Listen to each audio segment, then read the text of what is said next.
এই সবাই কিন্তু চুপচাপ করে মন দিয়ে আগে পরীক্ষা দিবি, ঠিক আছে? এই আকাশ, এই ওর দিকে তাকিয়েছিস কোন দুঃখে?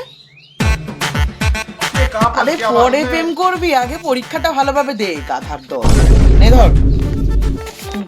জানো শ্যামলদা, এর আগের দিন কি হয়েছে দেখলাম, তোমার ওই শ্যামলী, আরে তোমার ক্রাশ, তার সাথে কি বেশ ভালোই ঘুরে বেড়াচ্ছে।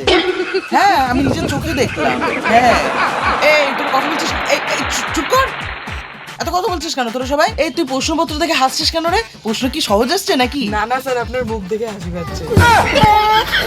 চুপ চুপ কর একদম, সব কাঠালের নিচে করে। স্যার বলছে একটা এক্সট্রা পেন হবে। ও পেন নিবি এক্সট্রা? দাঁড়া 1 মিনিট। দাঁড়া সোহিনী, আমি দিচ্ছি, আমার কাছে আছে একটা পেন। বাবা, এদিকে পরীক্ষা খাতায় যে কম নাম্বার আসবে সেদিকে ওদের কোনো মাথা ব্যথা নেই, এদিকে রোম্যান্সে 101। আর আমারও ভাগ্য হয়েছে, এইসব রুমে কিসের জন্য আমার গার্ড পড়ে আমি বুঝতে পারি না। দূর, ভাল লাগে না, তোরা যা খুশি কর, আমি চলে গেলাম। ধুর, আমি এত বড় হয়ে একটা গার্লফ্রেন্ড পটাতে পারলাম না, আর আমার ছাত্ররা নাকি প্রেম করছে আমারই সামনে।